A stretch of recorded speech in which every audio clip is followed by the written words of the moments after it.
Welcome all of our participants. Once again, I got this great long list of people, so I'm very glad to see you. I see a lot of names that I've seen before. I want to say thank you to all the people who stopped by at the booth at the boat show and said hi. Very nice to meet most of you, a lot of you. Today we're going to be talking about our DELMARVA circumnavigation. Not so much from the DELMARVA circumnavigation, but from why we do what we do and the things that we do to make it safe for ourselves and for our students. I want to start out by saying, Tom, you've been doing this for a couple of years now, haven't you? Yes, I have. You started it. And the school's been doing it for like 30 years. We've done well over 100 of these DELMARVAs, maybe 150 for all I know. So yeah, it's been a big number. So why did you decide to do the DELMARVA the way you did? Well, we wanted to do an advanced coastal cruise, training cruise, and we wanted that to be really representative of a serious advanced coastal cruise as opposed to just a cruise within the bay. So we thought that should include some ocean and a whole variety of conditions as you go around the Delmarva Peninsula. So we feel that it's a very comprehensive cruise in terms of the variety of conditions that you encounter and that you have to deal with. So we thought this was very representative. We used to also do some up to New England and some down to Florida, as advanced coastals, but we focused eventually on this, the DELMARVA, because first off, it's close to home. And then secondly, it has this variety of conditions, which I think is just very rich for what we do. Yeah, the first actual Maryland school class that I went along as an instructor candidate was with Eric Peterson from Mystic to back to Norfolk, back to Rock Hall. And it was definitely an introduction to the process of Maryland school because, the whole idea of big boat sailing long distance, particularly the offshore run New Jersey coast, was a lesson in itself. It wasn't something that I was used to. I also remember years ago, we were doing 3 of them a year, and I did one, and Steve Runnels did one, and Jochen Hoffman did one, and you you came to us that year, and you said, you know what? I just want to go sailing. So I'm going to go sailing with you guys. I'll just be along as part of the crew. And yeah, I served with you as first mate. Yes, you did. You were captain. I was first mate. Right. Yes, and that was a unique experience for me because, I'm sorry, I respect your abilities so much, and to have you say you be in charge and I'll just do what you tell me to do. That was a unique experience. But what really came out of that for me was after that, you got the 4 of us together and said, you know what? Steve is doing this and it really, really works well. And then Jochen's doing this and this is really working out. And Frank's doing these other things. But what I want to do is I want to take all of that and create a program that says this is what we're going to do. And that has always been huge for me. The idea that we do this as a class, not as just hey, let's get everybody on a boat and go sailing, but these are the things we're going to do in order to teach these skills so that when people walk away from this class, they feel more confident in what they're doing. Yeah, and what grew out of that was, of course, the training plan. So for everybody's information, we developed these training plans actually for all of our courses, and this one in particular for the DELMARVA. So what we did is come up with a concept on the progression of training. So just to give you all an idea, this is the Delmarva Peninsula, Delaware, Maryland, Virginia Peninsula. Here's Chesapeake Bay, here's Delaware Bay, and here's the Atlantic Ocean, and here's Norfolk down here. And our home port is right here in Chester River. So basically the cruise is to come out of Chester River and go up the bay. You see it's very narrow here, and then go across this Chesapeake and Delaware Canal, which is a ship canal, and then down Delaware Bay, offshore in the Atlantic, into Cape Charles, and then go into Cape Charlestown here. And this, by the way, is like a 2-day or day and a half or 2 days, and then which includes at least one night passage and maybe a second night or a half a night. And then going up the bay, we do as an overnight up the bay as well, go into Annapolis or back to Rock Hall. So that's basically the program. It's 450 miles. And with this, you can see that there's a whole variety of conditions. And I personally believe that one of the most challenging legs of this cruise is a nighttime cruise up Chesapeake Bay. We've already done offshore at night, but this is pretty wide open. But coming up the bay, you have a lot of ship traffic. And at nighttime, we're having to deal with ships in the bay, narrow areas. So that becomes very challenging in that regard. So that basically is the route. And then we break it down into like an eight day course. So what we do, I'll give you very, very briefly. And the idea of this is there's a progression of training so that each leg builds on previous legs. So basically on Saturday, we're doing in-port boat inspections and sail handling at the dock and preparing navigation for the next day. Then Sunday, we get underway first thing in the morning. We do a compass calibration using the sun. We do a speedo calibration. We do sail handling underway, and then go about 15 miles to a nearby Swan Creek and take a mooring ball there and prepare navigation for tomorrow. So we're now all on board, happy as larks. And then Monday, the next day, we get underway like first thing, 7 a.m., breakfast underway, 50 miles up the bay to the C&D Canal. And during that time, this is a very rich training period in which we do hands-on navigation underway, a lot of manual navigation, radar and AIS training, watch-keeping training, radio operation, helming and course steering.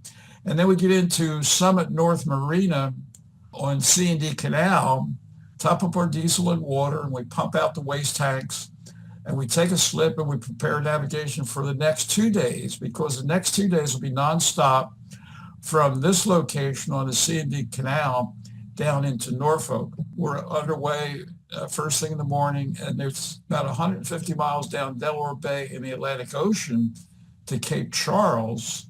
And during this time, as I said before, we have an overnight watch-keeping, navigation, radar, AIS, all that sort of a thing, and really getting the experience in doing these things at night and the day as well.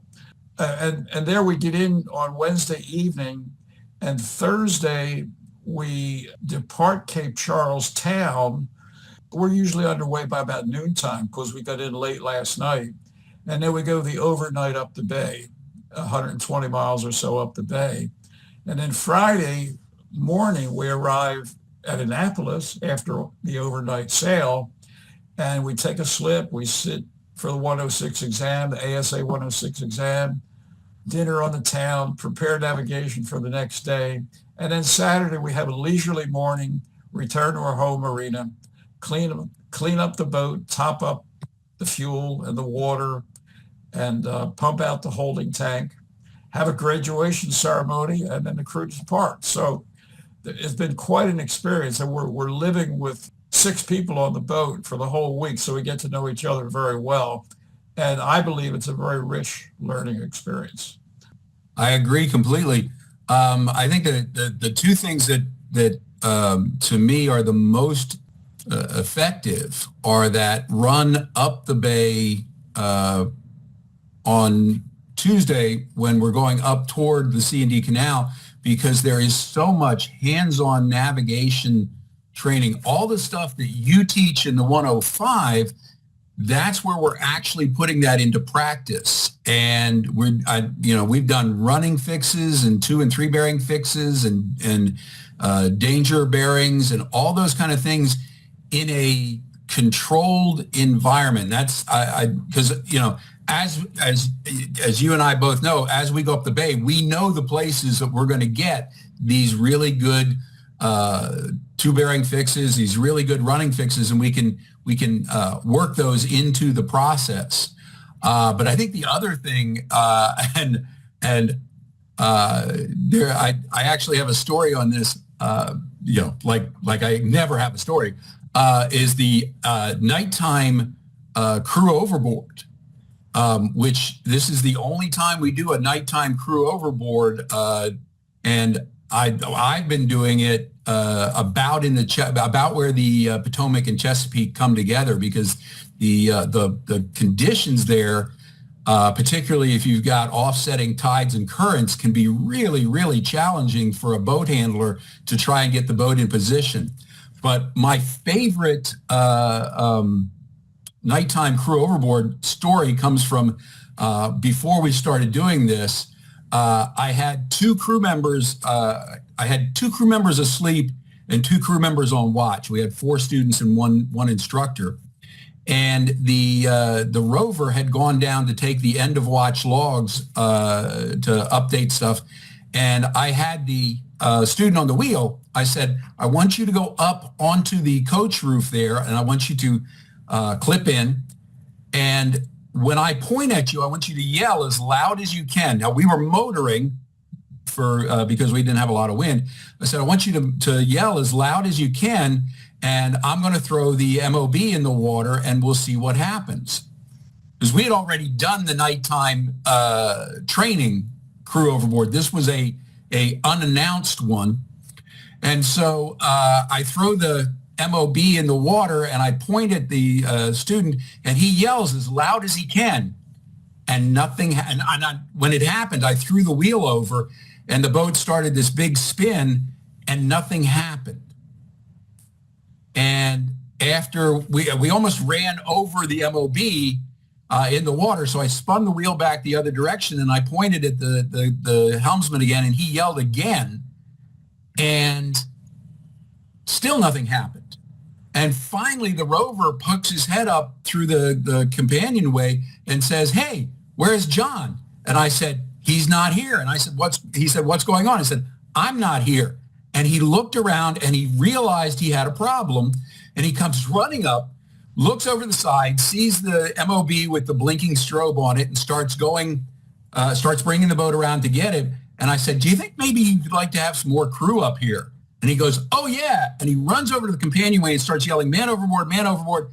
And the 2 other students who were been sound asleep come bouncing up in their underwear and tethers and harnesses and clip in and bounce back and forth in the cockpit 3 or 4 times as they're trying to get focused. So after we recover the MOB, and we take the boat out of gear, and we're sitting in the cockpit, and I asked the rover why he didn't do anything, and he said, "I never heard it."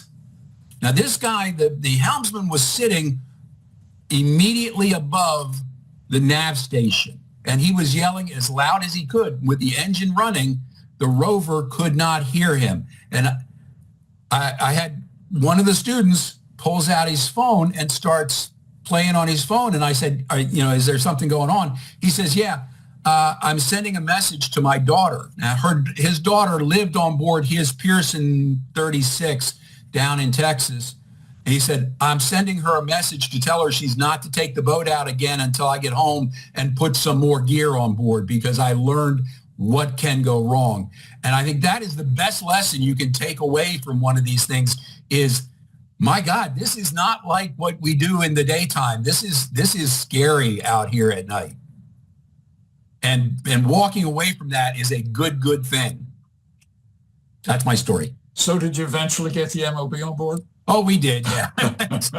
Although the 2 guys who came up, like I said, they bounced off of each other because one of them clipped into one side of the cockpit, the other one clipped into the other side of the cockpit, and then they tried to work on the opposite side that they were clipped in on. And so they just bounced and wrapped themselves up. We have finally had to get things under control so they could get the MOB back on board. It took 10 minutes. Well, you used the terminology rover, and I'd like to just outline why we have that terminology. That the way we set up the crew on this was 6 people on board. There's the captain, the first mate, 2 professionals, and then the 4-student crew. And with that, we have 2 student crew on watch for 6 hours during these long overnight runs. And one of those 2 is on the helm, and the other one is the rover. And we call them the rover to emphasize the fact that you're not supposed to be sitting planted in one spot like a potted palm. You're supposed to be up and around and moving around the boat, looking out, helping the helmsman view the scene, see what's coming, go down and look at the navigation, go down, look at the AIS, the radar and so forth, see what's approaching, identify the moving objects, the moving other boats that are there. And when you see a ship, we identify him on the AIS, and with that, we're able to get his size, his speed, his route, and everything. And we want to track that. So we want to be very attentive to other vessels, especially, day and night. So we call him the rover, and the rover is the on-watch navigator. At the end of 1 hour, they switch positions, and the helmsman now becomes the rover, and the rover becomes the helmsman. And that goes on for a 6-hour period until the other crew comes on. And then the captain and first mate are also on as observers and advisors and instructors. And that's how we proceed with the crew arrangements. We've been doing this with the captain and mate, the master and mate, being shifted 3 hours so that as the master, I can evaluate both watch teams and still be comfortable. Again, I remember when we started out, before we started putting the mates on, I used to have to sleep in the cockpit so that I could keep track of everything. And you've definitely brought the game up. It is definitely a professional operation now, not a just, like I said, it's not just a let's go sailing. It's a lesson. It's a program with a lesson all through it. In your opinion, what have been some of the more interesting weather events that we've had during this last 10 years or so? Yeah. Well, I've had many weather events, but one that is memorable, in fact, Timmy, who's here tonight, was with me as first mate couple of years ago when we hit there was a big squall line running north and south for a couple of 100 miles, and it was coming across the bay on a north-south line, but it was traveling east. And we could see these huge black clouds to our west as we're coming up. This was still daylight, but just in the dusk period. So we prepared. We got the sails down. And my process for heavy-duty squalls is to deal with it under sail, not under motor. And I mentioned some of this in the summer squalls chat that we did. But basically, I feel that you have more control of the boat when the winds really pipe up. So we saw this big black clouds coming. We got the boat prepared. We took down the head sails. We deep reefed the main. We closed up hatches. We zippered up the canvas and put some extra lashings on the bimini and various things like that. So we were fully prepared. And when it hit pretty hard. And we had like 50, maybe up to 60 knots for about a half hour, 40 minutes. We just rode that on the deep reef main. And my instruction to the helmsman is to simply follow the wind around, because often when a squall comes through, a local squall, the wind is going to rotate in direction. And I don't want the wind to get in back of us, because then the cockpit is exposed, the companionway is exposed, and you're in a much safer, better position to face the storm as opposed to have your back to it. So we did. So we rode it around. We went probably in some circles. I don't know that we fully went around because it was not so much local. It was a spread out storm. So it was pretty much straight line winds. And we just rode fine. That's one that I recall. You know, many years ago, I was listening to you talk to a student at the boat show about this class, and the question was, how much do you sail? And what you told him was about 1/3 of the time we sail, about 1/3 of the time we motor sail, about 1/3 of the time we have to motor. So, do you find that still to be a true statement? Yeah. The other thing is, you have to set your mind, and a lot of times our beginning crews don't have their perspective the same as my perspective. When you're on a cruise, you're going from point A to point B. You want to get to point B. You don't want to screw around sailing at 1.5 knot speed and take 14 days to complete the cruise. So the idea is that on a cruise, you want to go and you use whatever propulsion is available to you. If there's lots of wind, you sail fully. And if there's only a little bit of wind, you might motor sail or motor. But basically, yeah, I find that that's the case. Although sometimes we have a really good sailing cruise, where we've had 15 to 18 knots most of the time. And it's just wonderful, a wonderful trip. Yeah, I remember a trip a couple of years ago where I came back into the marina on like a Friday afternoon thinking you were going to be in Saturday around lunchtime, and Navigator was already in. And I said, what happened? And you said, it just was great sailing. We never even slowed down. And now I have to contrast that with a sailing trip I did 8-9 years ago, where off the RP safe water buoy at the mouth of the Rappahannock River, we had been forced to. It was one of those summer classes where we were motoring way more than we wanted to, and we had finally gotten like 10, 12 knots of wind. And the crew said, can we sail it? And I said, okay, well, what we'll try to sail it. Let's see what happens. And we sailed for 4 hours, tacking, because we were sailing into the wind with an outgoing tide. And we sailed for 4 hours, and we're a half mile north of the RP mark. And at that point, everybody was like, yeah, we understand now. Sometimes you're just going to have to motor, particularly in the Chesapeake Bay section where you've got the tides going up and down. You can find yourself running up with the tide and having a great, speed over ground. And then the tide changes and all of a sudden you're doing 2. Why do we do it the way we do? Why do we do the clockwise rotation? I have students every now and again say, well, why don't we do the run down the bay first? Because that's easier, and then do the offshore part where you're actually out in the ocean. Yeah, actually, it depends on 2 things, really. Our location north and south in the bay. In other words, we are up 3/4 of the way up the bay. And that gives us a 50-mile leg up to the C&D Canal, which is perfect for the training level we want to do at that stage of the cruise. If we were down south in the bay, our home port, 50 miles, north of the mouth of the Chesapeake Bay, we would probably go the other direction.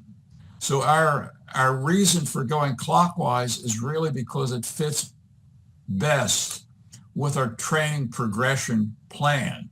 If we start way up north in the bay and go south for a day and a half going down, that doesn't serve our training progression as well. So our reason is basically that.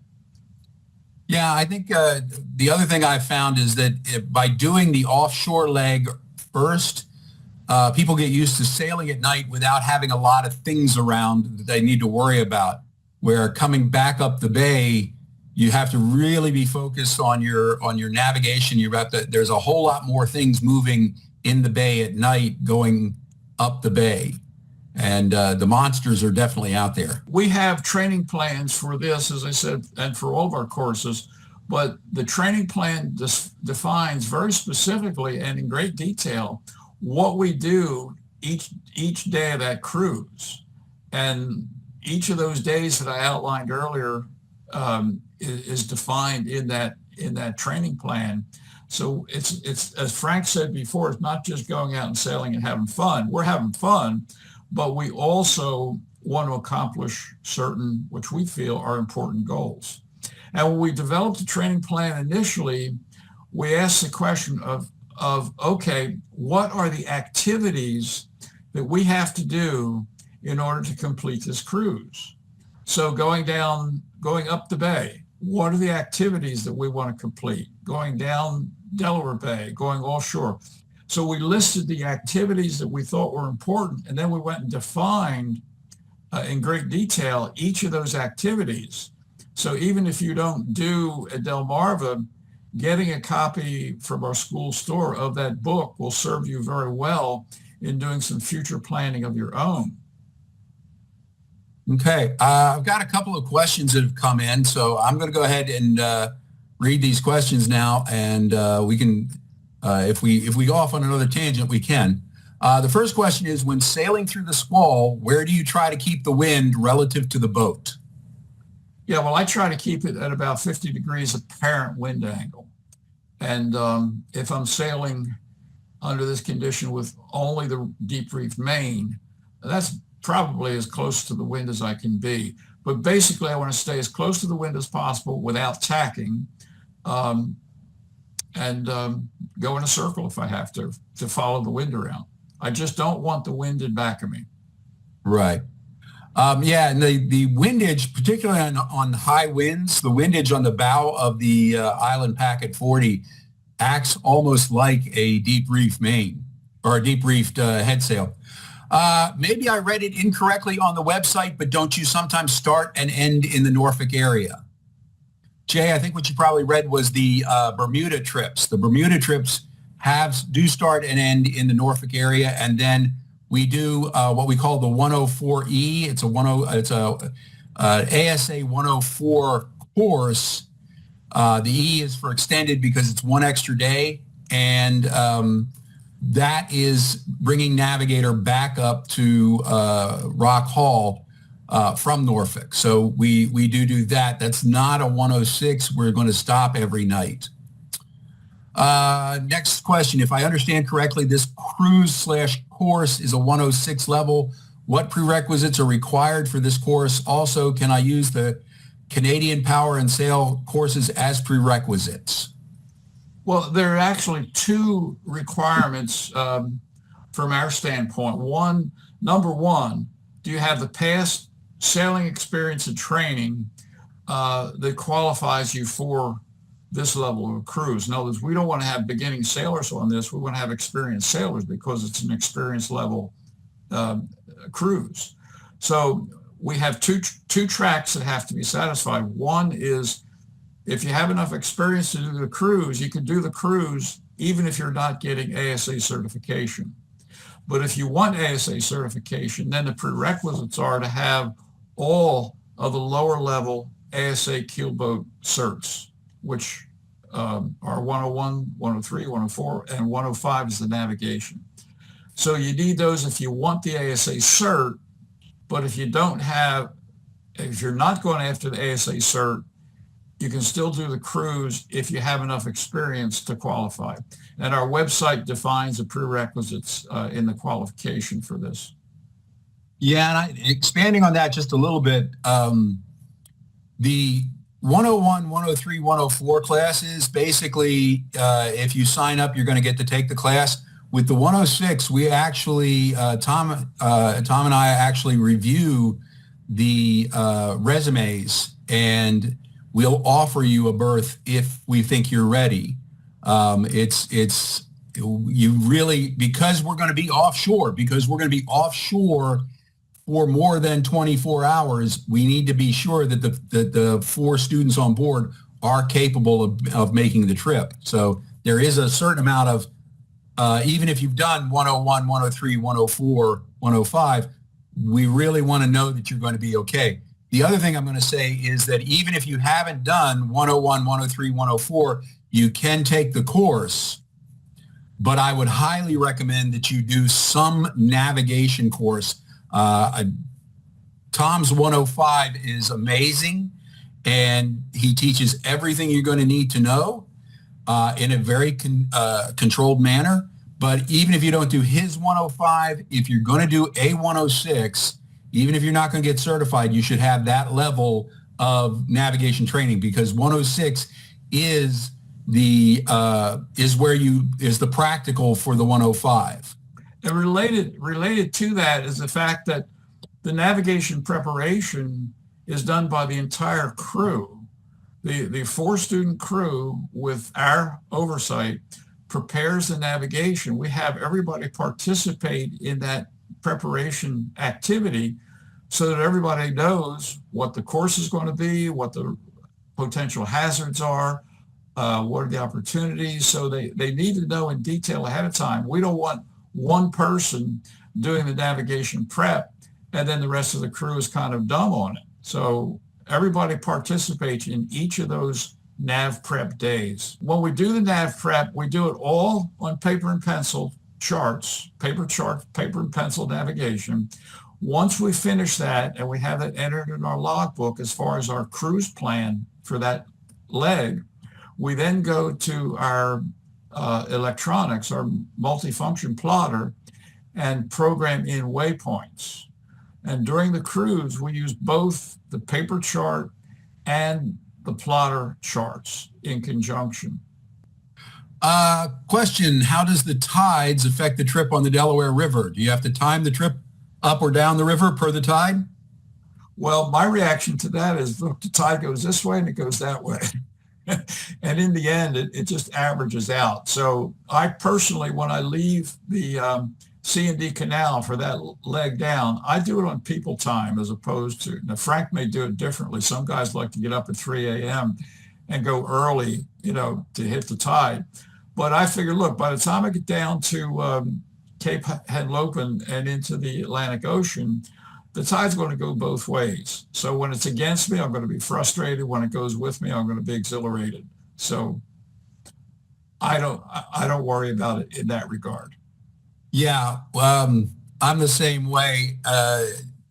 Eric, years ago, made the point that if you're going up the bay, tides can help you, but going down the bay, it's going to shift during the trip. And so you're either going to be slowed down at the first half or you're going to be slowed down at the second half, but you're not going to make it down there fast enough to make a difference. Yeah, years ago, I did a trip from Cape May at the southern end of the Delaware Bay on up to Philadelphia in a sailboat. And I had an engine and we basically motored up. But I hit the tide just right where the flood was just beginning when we were departing Cape May. And we rode that hump all the way up and we still had current with us going northbound, but that's a rarity. Yeah, I've had that happen with the Chesapeake. Catch it coming out of Cape Charles City and catch the incoming tide and be able to ride that all the way up to Solomon's before it starts to turn. This is not a question, it's a comment. My instructor for my 104 class also had us navigate the course before we left. Yes. I don't know. I don't know if you took it with us, but yeah, that is a requirement in our 104 class that we do the paper-based navigation as part of the prep for the 104. The only difference is we don't have the electronics on the 32s, so we're doing everything by paper. We're doing a DR and we do fixes and all that stuff. We're doing that at the 104, But we get a lot of students who come to us just for the 106 level, and they have never done it before. So that's part of the reason why we're so on teaching that. I've got a question. What about current in the C and D? Oh, current in the C and D, yeah. Yeah, they run pretty strong. I mean, they go 2.5 knots in there. Well, Delaware Bay does also. It goes easily 2.5 knots. Yeah. But the thing about the C and D is that you hit that western edge of the C and D, and if that current's going against you, it is painful. It's like you're coming down the C and D, and you can watch people on the shore walking faster than you. Let's see. Okay, I got Bobby Joe. You took it in Marquette, Michigan. I would say that you probably got a good 104 class out of that. Any 104 class where they're actually teaching paper-based and not just punch the buttons is a good course. Can you get your celestial navigation cert on this trip? No, because you're not going to be offshore far enough, long enough to do that. So many people don't have that 107, 117 level training yet. Well, there's two reasons. One, for what Frank said, but also that's not appropriate for that level of a cruise, and we don't want to get involved in celestial navigation details, which get very deep at times, and detract from what we're trying to focus on in this cruise. There are so many requirements that we have to satisfy that we don't want to be diverted from that. The Celestial, what we do is we have a classroom course, an online classroom course for Celestial, same as coastal navigation. And we do the Celestial hands-on training on our ocean training cruises when we're going to Bermuda. So that's when we do the Celestial hands-on training. This is a comment/question. Quite a few navigational aids are being decommissioned. How do you think this will impact the next cruise? Hopefully it won't impact it. We won't run into any of them. I'm not sure what he means by decommissioned. A lot of them are being converted. And if the Coast Guard decommissions a particular buoy, let's say, and doesn't replace it with something else, it's probably few and far between. But they have been doing a lot of converting from buoys to day beacons, basically, or lighted day beacons. And yeah, we are starting to see some of the synthetic ATONs too, the ones that are showing up on AIS, which is part of the reason why we do run AIS. It's because there are some of those buoys out there that kind of only exist in the cyberspace. But one of the things that we do as part of our nav preps is we go through the local notice to mariners and we make sure that what we think is there is there. Many years ago, coming down the bay, coming down the ocean front, we were looking for a red number 2 at the mouth of the Chesapeake Bay that had not been listed in the notice to mariners that we checked. And when we got into Cape Charles City Wednesday evening, we looked and it had appeared in the NOTAMs or in the notice to mariners that day because it had been pulled off station the night before. So sometimes you just there. Well, and to that end, what we do as far as this nav prep, of course, we're looking at the chart. We're looking at the Coast Guard light list, which lists every one of the navigational aids and a lot of the private navigational aids, whether they're lighted or not lighted. And then we look at the notices to mariners that Frank is pointing out, and that comes out weekly. And it's a listing of all the changes that have taken place in the past week. And you can get that in 2 versions. You can get just the changes in one version, and you can get the complete current version. And then the Coast Guard also has what they call broadcast notices to mariners, where they will put out emails, and you can subscribe to their emails to get the latest condition. And if there's a change that occurred midweek, so it's not in the notices to mariners, you would get an email on that. And then they also, for things that are very urgent, the broadcast notices are broadcast over VHF radio. So the Coast Guard has it pretty well covered.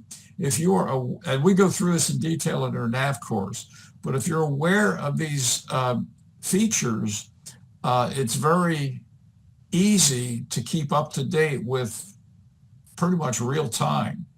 So the chart may be quite a bit out of date. The light list may be a week out of date. The broadcast notices to mariners may be a day out of date, and the VHF radio broadcast may be minutes out of date. So, all right, looking at the clock on Tom's wall, we got about 5 more minutes. So we're gonna cover these last 2 or 3 questions real quick, and then we'll be wrapping up. So clearly, there's a lot going on during the trip with navigation, port and starboard watch standing, etc. Could you give us an idea on what days are like for the students? Like, how do you handle meals and routine ship's work? Basically, the students are on a rotation noon to 6, 12 to 6. So a lot of times they'll have breakfast between the watches. They'll have lunch between the watches, and then we have dinner. Basically, one watch team will prepare dinner. We'll eat dinner at 6, and then the other watch team cleans up from dinner. And the way I do it basically is breakfast is pretty much you're on your own. We show the crew what's available, whether it's hard-boiled eggs or whether one of the crew wants to volunteer and make omelets. There's cereal, there's bananas, there's yogurts, there's all kinds of stuff. So you basically take care of yourself for breakfast. For lunch, on my cruises, I usually make sandwiches for lunch. And then, as Frank pointed out, the off watch will prepare dinner. And then when the other watch section comes off watch, they will do the cleanup. Yep. Have you ever hunkered in Cape Penelope before doing the Atlantic leg? I never have. I've always gone straight through. Here's the thing, that we're normally pretty good on our weather forecasting from 1 to 2 days out. So if it looks really bad when we're in the C&D Canal at Summit North Marina, we're just not going to depart. We might delay a day, but we'll normally do that delay in Summit North, in the C&D Canal. And then when that storm blows through or visibility comes back or what have you, we'll depart. So I've done that a couple of times where we've delayed in the C&D Canal. I think there's maybe 1 or 2 times over the years where we started out and then went into Cape Henlopen. But we like to avoid that. Yeah, I've stopped in C&D a couple of times, but yeah, I've never, once we get down that leg, it's off into the ocean. Diane Loughton said we did a circumnavigation July 1 to July 5 from Annapolis last year. Recommend it because of all the fireworks we got to witness, except on the overnight offshore passage, made up for the hot, boring C&D transit. Yeah, that would be the thing that would have to make up for that C&D transit. That is terrible. We try to keep the boring part out of it by always having some activities to do, some learning activities, and therefore we're not so much bored when the current is against us. One last question. Anything special to be aware of about military traffic in the bay, etc.? I'm going to make this comment real quick. It's not a bay thing, but we have had a couple of times that a rocket launch going off from Wallops Island out near Assateague has closed off part of the ocean. And yes, they will close the ocean and has stopped us from passing through that area while we're waiting for the rocket to take off or not take off. That we track that. That is in the local notice to mariners. That is in the broadcast notice to mariners, and we actually contact Wallops Island. There's a special number at Wallops Island. If they're going to be doing anything like that, we call them and say, hey, we're going to be passing through this area. Are we going to be okay? Or should we start earlier or leave later? Years ago, I was coming up the bay, and they were going to do a bombing run on those targets in the bay. And they contacted us on VHF, and they said, "Would you please divert your course to the west so we can do our bombing run?" And they told us what VHF channel to listen to, and we heard the pilot talking to the control tower. The plane took off, and we saw the plane go up, do a power dive, and do a bombing run without explosives. But he pitched a bomb, and there was a big water geyser that came up. All right. Well, we thank everybody for coming. Good night. Thanks, everybody.